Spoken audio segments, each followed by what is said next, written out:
শালবাৰী অঞ্চলৰ কাৰণে আমাৰ ভাল খবৰে যোৱা মাহত আমি 1 কোটি টকাৰ বিল্ডিং ইনগ্ৰেশ্যন কৰিলোঁ WBTৰ পৰা পোৱা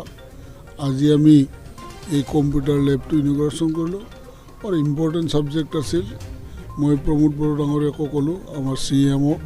তেখেতে পইচাটো দিলে ৰিলিজ কৰি দিয়াৰ পিছত এইটো আমি আজি উন্মোচন কৰিবলৈ সমৰ্থ হ'লোঁ আশা কৰাই নহয় এইটো বহুত লাগতিয়াল বস্তু আছিল আৰু আজিৰ পৰা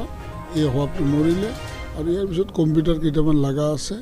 আমি আমাৰ কিবা ফাণ্ডৰ পৰা ব্যৱস্থা কৰি দিম গতিকে আমাৰ শালবাৰীৰ যিটো ল'ৰা ছোৱালীৰ ইচ্ছা আগ্ৰহ শিকাৰ কাৰণে সেই আগ্ৰহত কিন্তু আমি অভিভাৱকখিনিও মই বিধায়ক হিচাপে আমাৰ বিনোদ TLCCৰ সভাপতি হিচাপে আমি জোৰদাৰ এটা এই প্ৰচেষ্টা চলাই আছোঁ এইখন এখন উন্নত মানৰ শিক্ষানুষ্ঠান গঠন কৰিম আজি বৰ্তমান 12টা আছে ন বৰ্তমান 12টা আছে আৰু 10টা আমাৰ TLCC দিব ময়ো দিম কেতিয়াবা